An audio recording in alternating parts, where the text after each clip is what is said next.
Assalamualaikum warahmatullahi wabarakatuh. Saya Muhammad Ali Sababa, pendamping dari Kecamatan Sukabumi, Kabupaten Lampung Timur, akan membuat video P2K2 modul 2 sesi 7 langkah 7. Oke, baiklah ibu-ibu, biar tambah semangat, masih semangat? Masih, ya, bagus, masih semangat. Biar tambah hebat, kita kasih tepuk hebat tuh ya. Tepuk hebat, hebat, hebat, hebat, hebat, hebat. Oke, terima kasih semuanya ya sudah mengikuti kegiatan pada hari ini dari awal sampai akhir tanpa ada yang tidur. Alhamdulillah ya, jadi perlu kita ingat kembali apa yang telah kita pelajari pada pelatihan hari ini ya. Ini ada pertanyaan, mungkin nanti ibu bisa menjawabnya ya. Apa saja yang perlu dilakukan dalam merencanakan usaha dan bagaimana cara mengelola keuangan usaha? Silakan, siapa yang mau menjawab? Coba Ibu Niko dijawab. Ya, terima kasih. Ibu Emma, silakan dijawab. Oke, terima kasih. Jadi, Ibu Niko menyimpulkan tadi yang perlu direncanakan yaitu mencari lokasi atau tempat yang strategis. Dan Ibu Emma menyimpulkan, memberi jawabannya supaya mencari modal ya, membuat pinjaman di mana yang mudah atau menjual harganya dengan harga yang murah ya. Boleh.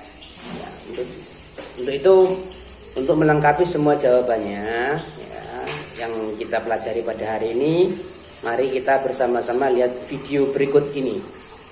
Ibu-ibu, dalam membangun usaha, jangan sekedar meniru orang lain. Carilah ide usaha dan kembangkan ide tersebut berdasarkan potensi alam dan keterampilan yang kita miliki.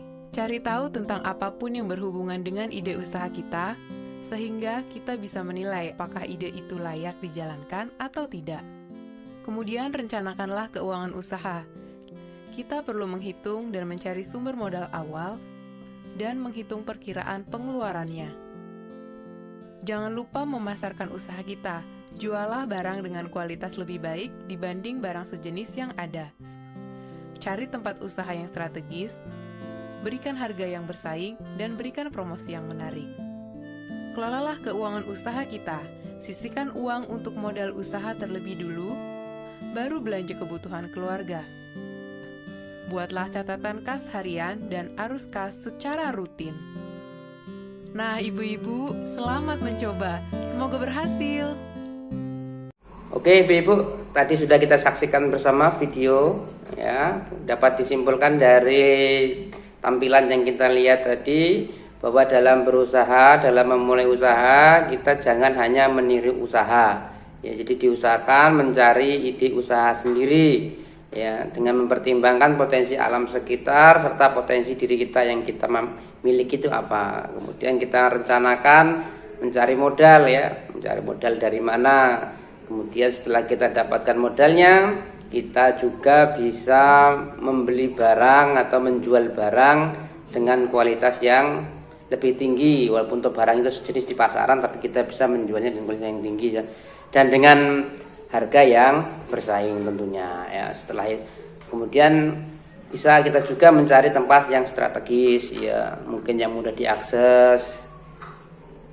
Dan selanjutnya kita membuat catatan kas harian serta arus kas. Oke ibu-ibu, kita lanjutkan untuk membuka brosur halaman 1 sampai 7. Bangun usaha dengan siasat yang jitu. Halaman 1, pikirkan ide usaha yang memanfaatkan hasil alam, kondisi lingkungan, dan keterampilan yang ada. Itu keterampilan termasuk keterampilan kita, apa yang kita punya keterampilan. Kemudian nomor 2, kumpulkan berbagai informasi untuk mengembangkan ide usaha. Bisa dari televisi, radio, koran, dari teman kita dan sebagainya. Halaman 3, cari tahu kekuatan, peluang, kelemahan, dan ancaman yang ada. Pikirkan cara mengatasi kelemahan dan ancaman. Halaman 4, buat rencana keuangan usaha dan pastikan usaha dapat memberikan keuntungan. Jadi kita harus membuat rencana keuangan usaha. Nomor 5, susun rencana untuk mendapatkan pelanggan, seperti mungkin cari tempat yang strategis ya, tempat yang mudah diakses, dan dengan menjual barang yang berkualitas tinggi tapi harganya bersaing dan lain-lain. Halaman 6, catat seluruh pemasukan dan pengeluaran untuk memantau perkembangan usaha. Kita buat catatan kas harian atau arus kas. Halaman 7, buat arus kas tahunan untuk mengetahui apakah yang didapat meningkat, tetap atau menurun. Selanjutnya mari kita buka buku pintarnya halaman 61 sampai 67. Halaman 61 itu diisi Bu, apakah ada rencana membuka usaha, kalau ada usahanya apa, silakan diisi ya. Kemudian adakah hasil alam atau kondisi lingkungan yang bisa dimanfaatkan, apa yang bisa dimanfaatkan, silakan diisi semuanya di kolom sebelahnya, kolom yang kosong itu Bu. Dari halaman 61, 62, 63, 64, 65, 66, 67, 68, 69, 70, 71. Itu semua diisi kolom-kolom yang kosong. Oke Bu, paham Bu? Ya, terima kasih. Jadi Ibu-ibu untuk halaman 61 sampai 67 silakan dikerjakan di rumah. Dan selanjutnya untuk mengingat semua materi sesi sebelumnya, yaitu ketiga sesi sebelumnya, marilah kita bersama-sama menyaksikan video berikut. Ibu-ibu, uang rumah tangga perlu dikelola agar pengeluaran bisa seimbang dengan pendapatan. Semakin terbatas pendapatan kita, semakin harus terampil kita mengelola uang rumah tangga. Bagaimana caranya? Mulailah dengan menghitung dan mencatat perkiraan pendapatan dan pengeluaran keluarga setiap bulannya. Kemudian tentukan pengeluaran apa yang termasuk kebutuhan dan apa yang termasuk keinginan. Kurangi, tunda, atau kalau perlu, batalkan keinginan agar pendapatan bisa seimbang dengan pengeluaran. Selanjutnya, buatlah anggaran bulanan, yaitu rencana pengeluaran yang seimbang jumlahnya dengan perkiraan pendapatan dalam satu bulan. Utamakan pengeluaran yang merupakan kebutuhan. Seringkali beberapa anggota keluarga perlu uang secara bersamaan untuk kebutuhan yang berbeda. Bicarakan dan sepakatilah bersama kebutuhan yang harus didahulukan. Dan terakhir, gunakan uang sesuai dengan anggaran yang sudah dibuat.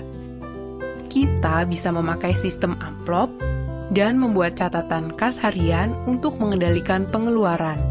Nah, ibu-ibu, bagaimana? Mudah kan?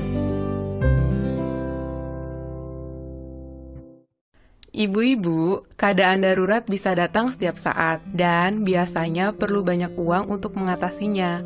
Kalau tidak punya tabungan, kita terpaksa berutang. Padahal berutang itu besar resikonya dan pengeluaran kita pun membengkak. Jadi, biasakanlah menabung supaya tidak terjebak untuk berutang. Sisihkanlah uang untuk ditabung segera setelah kita menerima pendapatan. Menabung tidaklah harus banyak, yang penting rutin dan disiplin. Menabunglah secara terencana untuk memenuhi kebutuhan tertentu, misalnya untuk mengumpulkan modal usaha. Dan yang tidak kalah penting, pilihlah tempat menabung yang paling menguntungkan kita. Bila kita sampai terpaksa berutang, rencanakanlah utang secara cermat. Pinjamlah uang hanya untuk memenuhi kebutuhan, bukan untuk keinginan. Gunakan tabungan yang ada lebih dulu sebelum memutuskan berutang. Dan sesuaikanlah jumlah utang dengan kemampuan kita untuk membayarnya kembali. Pikirkan juga bagaimana cara kita membayar cicilannya nanti. Bandingkan dan pilihlah tempat meminjam dengan total pengembalian yang paling murah dan sesuai dengan pola pendapatan kita. Itulah tadi video modul 2 ya, penutupan, sebagai penutupan yang untuk mengingat ketiga sesi sebelumnya. Ya, ada beberapa poin-poin penting yang perlu Ibu ingat dan Ibu bisa praktekkan di rumah ya Bu ya. Jadi bisa Ibu praktekkan. Dan juga saya mengingatkan jangan lupa untuk PR yang halaman 61 sampai 7 silakan dikerjakan di rumah juga. Dan mungkin ini adalah di penghujung acara. Jadi sebaiknya kita tutup dengan doa. berdoa mulai selesai.